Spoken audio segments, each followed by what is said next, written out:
يا رحمة للعالمين يا محمد. ناظرین السلام علیکم ورحمۃ اللہ وبرکاتہ.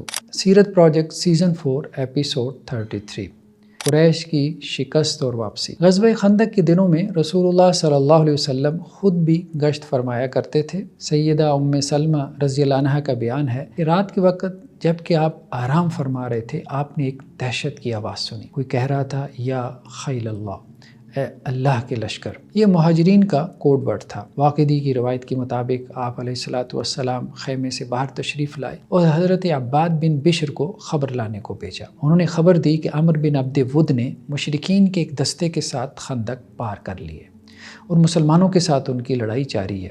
مسلمان تیروں اور پتھروں سے ان کو روک رہے ہیں. آپ نے زرہ پہنی، خود سر پر رکھی اور گھوڑے پر سوار ہو کر لڑائی کی جگہ پہنچ گئے. آپ کو معلوم ہوا کہ کافی سارے دشمن زخمی ہوئے ہیں اور ان کا حملہ پسپا کر دیا گیا.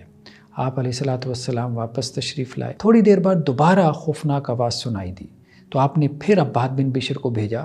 انہوں نے واپس آ کر اطلاع دی کہ زرار بن خطاب نے بنو غطفان کے کچھ گھڑ سواروں کے ساتھ ایک جگہ سے خندق پار کر لیے اور ان کے ساتھ ان کے سردار عیینہ بن حصن بھی ہیں.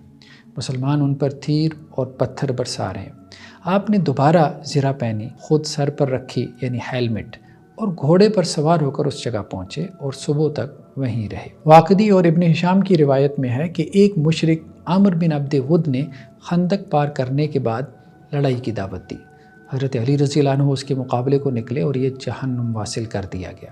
حضرت علی نے اس سے لڑائی کرنے سے پہلے کہا کہ مجھے معلوم ہوا ہے کہ تم نے یہ عہد کر رکھا ہے کہ اگر کوئی قریشی تم سے 2 چیزوں کا مطالبہ کرے گا تو تم ان میں سے ایک تو اسے ضرور دے دو گے.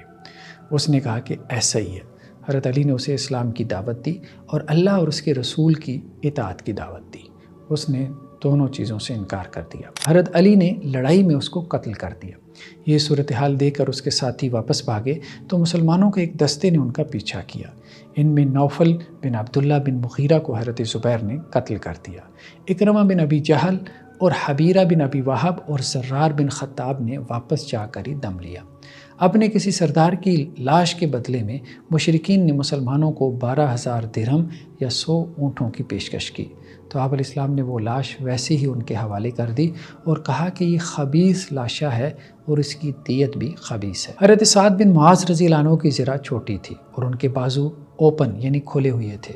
سید عائشہ رضی اللہ عنہ کہتی ہیں کہ جب میری نظر پڑی تو ان کی والدہ میرے ساتھ تھی. میں نے ان کی والدہ کو اس طرف توجہ دلائی لیکن انہوں نے اس معاملے کو تقدیر پر چھوڑ دیا. اللہ کا کرنا ایسا ہوا کہ ان کے بازو پر تیر لگا جو بعد میں ان کی شہادت کا سبب بھی بنا. مشرکین نے وقتاً فوقتاً دھاوا بولنا شروع کر دیا. ان کا خیال تھا کہ اگر کچھ گھوڑ سوار خندق پار کر لیں اور کسی جگہ سے خندق کو مٹی سے بھر دیں تو اس طرح پیادے بھی خندق پار کر لیں گے. ابن سعد کی روایت کے مطابق ایک جگہ سے خالد بن ولید کے دستے نے خندق پار کرنا چاہی تو رات گہے تک لڑائی جاری رہی اور آپ علیہ الصلاۃ والسلام کی 2 نمازیں قضا ہو گئیں جبکہ بعض روایتوں میں صرف عصر کی نماز کا ذکر ہے.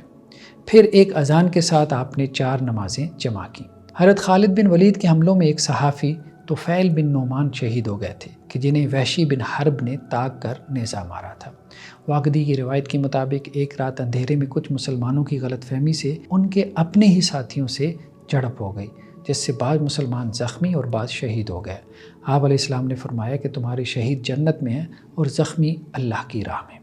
اس کے بعد کوڈ ورڈ حامین لا ینصرون کی تاکید کی گئی کہ مسلمان ایک دوسرے کے پاس سے گزرتے ہوئے اسے دہرائیں گے. قریش کے ایک شخص حبان بن قیس نے حضرت سعد کے تیر مارا کہ جس سے ان کے بازو کی رگ کٹ گئی اور وہ زخمی ہو گئے.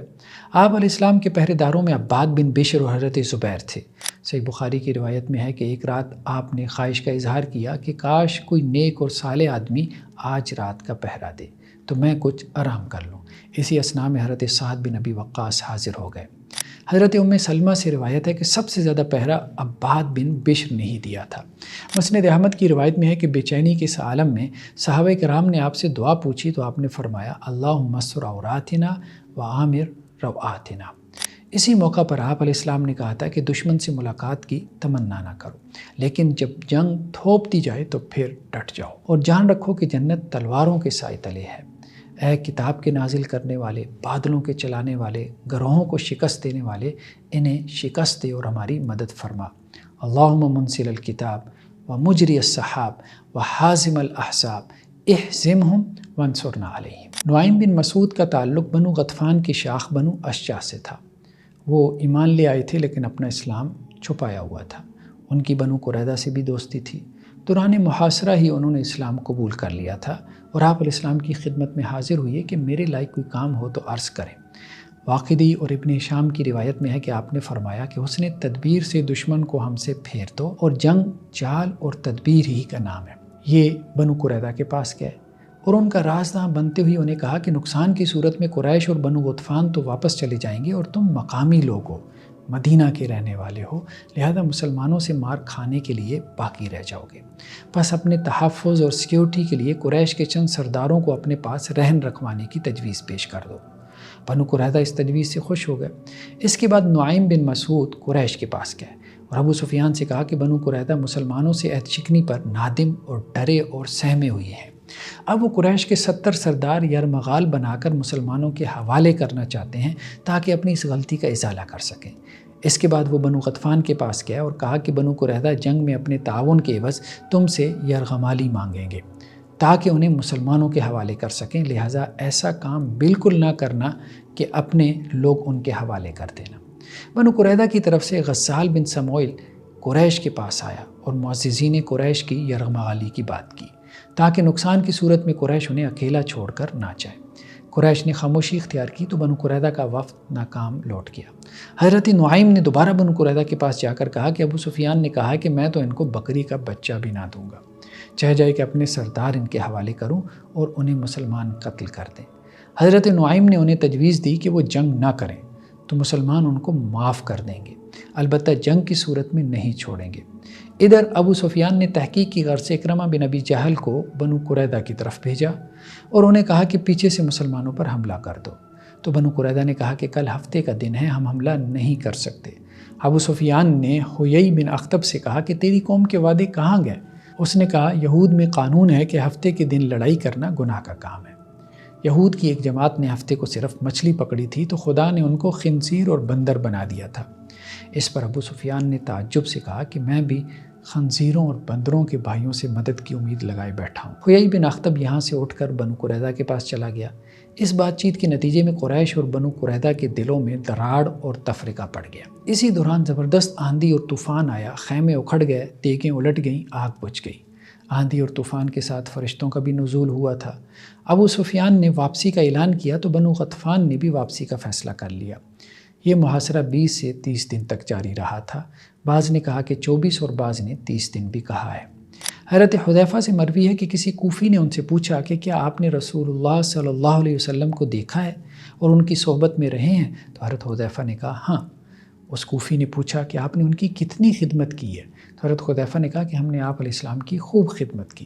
اس نے کہا اللہ کی قسم اگر ہم رسول اللہ صلی اللہ علیہ وسلم کا زمانہ پا لیتے تو ان کے قدم زمین پر نہ لگنے دیتے بلکہ ہم آپ کو اپنے کندھوں پہ سوار کرتے۔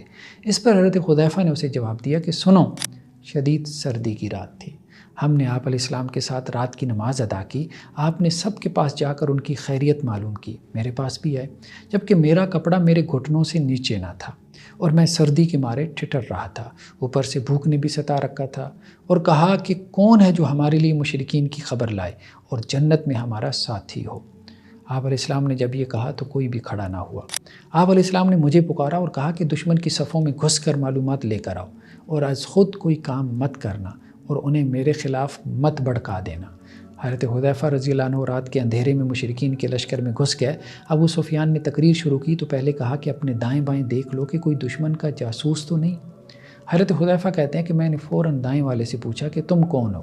اس نے بتایا کہ معاویہ بن ابی سفیان۔ میں نے بائیں طرف والے سے پوچھا کہ تم کون ہو؟ اس نے بتایا کہ عمر بن العاص۔ تو میں نے کہا کہ دائیں بائیں کوئی جاسوس نہیں ہے۔ پھر ابو سفیان نے تقریر کی اور کہا کہ بنو قریظہ نے بدعہدی کی، ہمارے مال مویشی ہلاک ہو رہے ہیں، نہ خیمہ اپنی جگہ قائم ہے، نہ ہنڈیا چولہے کے اوپر ٹکتی ہے، لہٰذا کوچ کرو۔ تقریر ختم ہوتی ہے ابو سفیان نے اونٹ کو ہانکا لیکن اس کا گھٹنا بندھا ہوا تھا، لہٰذا وہ توازن کھو بیٹھا۔ ایسے میں ابو سفیان کی کمر میرے تیر کے نشانے پر تھی، میں تیر چلانے ہی والا تھا کہ مجھے آپ کی نصیحت یاد آ گئی اور میں رک گیا۔ حضرت حذیفہ واپس آ گیا. وہ فرماتے ہیں کہ شدید سردی کے باوجود یوں لگ رہا تھا کہ میں گرم حمام میں چل رہا ہوں، کیونکہ ان کو بھیجتے وقت آپ علیہ السلام نے ان کے لیے دعا فرمائی تھی کہ جس کی برکت سے ان کی سردی جاتی رہی تھی. مشن سے واپسی پر پھر انہیں سردی لگنا شروع ہو گئی تو آپ علیہ السلام نے اپنی چادر کا ایک حصہ ان پر ڈال دیا. کہتے ہیں کہ صبح کو اللہ کے رسول صلی اللہ علیہ وسلم نے انہیں اٹھایا اور کہا کہ بہت سولی ہے، اب جاگ جاؤ. اس روایت کی تفصیل صحیح مسلم اور ابن ہشام میں ہے.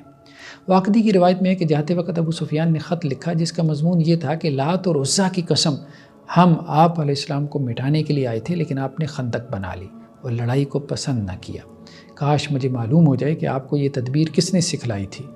آپ علیہ السلام نے بھی اس کو جواب میں خط لکھا کہ خندق کا سکھلایا جانا اللہ کی طرف سے الہام تھا تاکہ کافروں کے غیظ و غضب میں اضافہ ہو، اور وہ دن بھی آئے گا جب کہ تو اپنی خوشی سے میرا دفاع کیا کرے گا، اور اسی دن میں لات، عزا اور حبل کو ریزہ ریزہ کر دوں گا اور تجھے یہ سب کچھ یاد دلاؤں گا. صحیح بخاری کی روایت میں ہے کہ لشکروں کی واپسی پر آپ نے فرمایا کہ اب ہم ان پر حملہ کریں گے، وہ نہیں.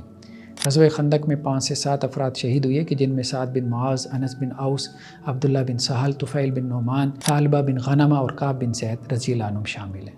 کفار کے مقتولین میں عمر بن عبد ود، نوفل بن عبداللہ اور منبع بن عثمان تھے. جاری ہے. جزاکم اللہ خیرہ، والسلام علیکم ورحمۃ اللہ وبرکاتہ. یا رحمتا للعالمین یا محمد.